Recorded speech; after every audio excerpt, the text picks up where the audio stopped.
There are 8 levels to investing in real estate, and most people get stuck at level 2 and don't even know why it's happened to themselves, which stops them from building massive amounts of wealth, making more money, and escaping the quote-unquote rat race. Now, my team's done $1.6 billion in transactions over the past 2 years. I'm going to break down for you each of the 8 levels, how to get past it, and what to expect while in each level. Number one is, as you probably may guess, is renting.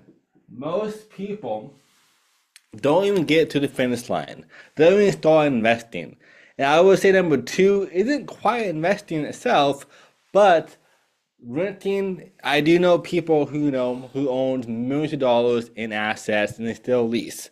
So I'm not saying if you're still renting, you never make it past the further levels, but I will say with the caveat, you are just starting off in the real estate journey in number one. How to get past this? You want to save up for number two, which is going to be buying a home.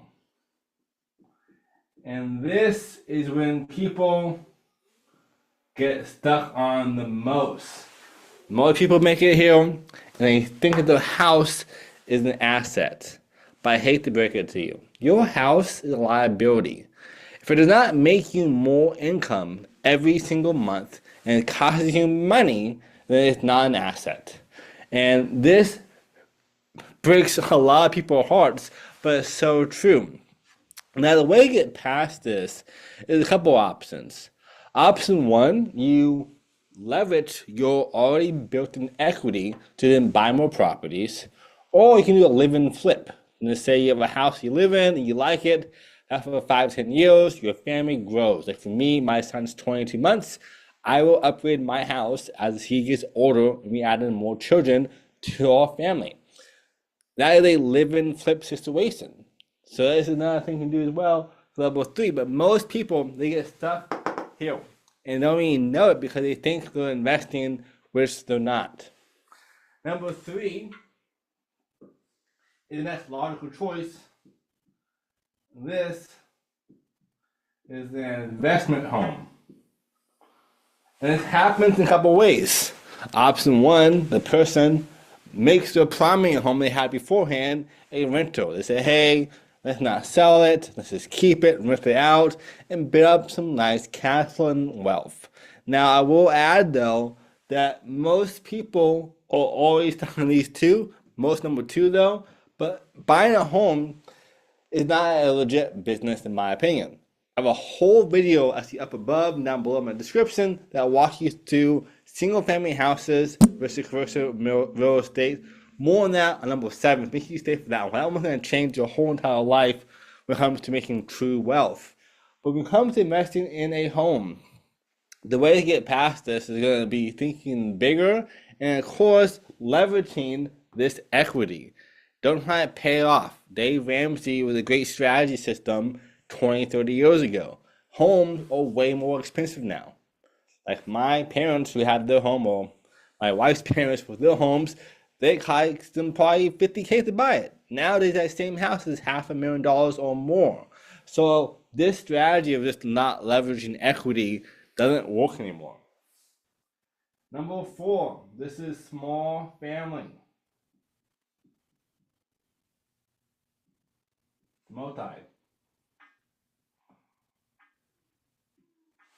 Small multi-family. This is going to be a 2 to 4 units, maybe under 10 units.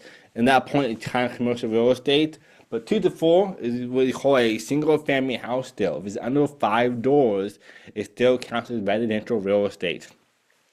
A lot of people will either skip this one, number 1, and go all the way down to a house hack situation. Like my first house wasn't multi-family, but I treated it like it was multi-family. I was 20 years old, I bought a house for like $30,000 in Kansas, and I leased out my other rooms to cover my rent and more. That's how I became my first landlord back then. And they're all homes, I guess, out there for, $20,000, $50,000. But in most major cities, like here in Austin, Texas, you probably won't find that anymore. But if you can, great. Boss, I would say, though, for small multifamily, there's not a lot of leverage there. but it is a great introduction for you into level 7, which you will love to hear about this pretty soon. How to get past this? The same exact strategy. Number one is be leveraging the current equity you have in there, either selling it, refinance, or a HELOC in order to pull out the capital to then buy more properties. Number 5 on our list, which is going to be the only one that's active. Most of these here are going to be a passive strategy within reason.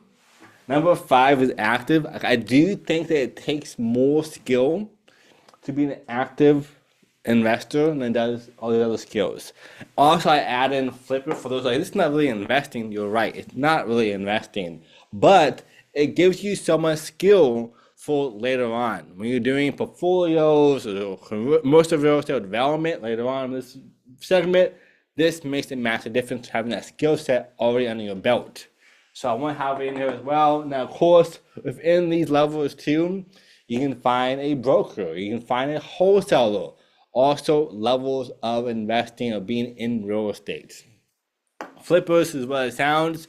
You can flip anything though. So like, don't think this is only for houses. This is for land. This is for COE. This is for homes. You can flip just about anything in terms of value improvement for CapEx or OpEx, or just buying way below the basis and reselling for market value or higher. Same for wholesaling. This here is when you actually find loan sales at a high level, because this is kind of small. You're probably not buying too many. And also, when it comes to like level 4 and up, you only have so many homes in your personal name as a investor. Now, for commercial loans, there's no limit for that. You can do as much as you want to, which is why our next section is so powerful. This one here is going to be a portfolio landlord, which is going to be a massive, massive level for you here. It's a portfolio owner. This is going to be like at least 20 plus homes that you have in this section. Homes, unit counts, and so forth. This is when you guys are now officially, in my mind, at level 6, finally making higher income, bigger plays, more net worth. This is when the money really starts kicking in for you, and your wealth actually works for you too. Number 7 is my personal favorite. It has a lot of buckets in there though. I have a whole video that breaks down for you all about commercial real estate as well up above, so watch that. It covers everything and more, also in the description for you too. But COE is commercial real estate. This is apartment complexes. This is warehouses, industrial. All the asset classes are going to be, asset types are going to be the commercial real estate sector. And this makes you the most amount of capital in terms of the 7 levels so far. And also a great segue into number 8, which is still going to be commercial, but this is going to be development. Development is going to be your big way to make capital. It takes more time, it's more risky, but the payoff is large. I know a friend here in Austin, he bought a apartment, or actually he bought land downtown, made a skyscraper, and he profited $50 million from one transaction, all because he did development plus COE in the form of a high-rise condo building.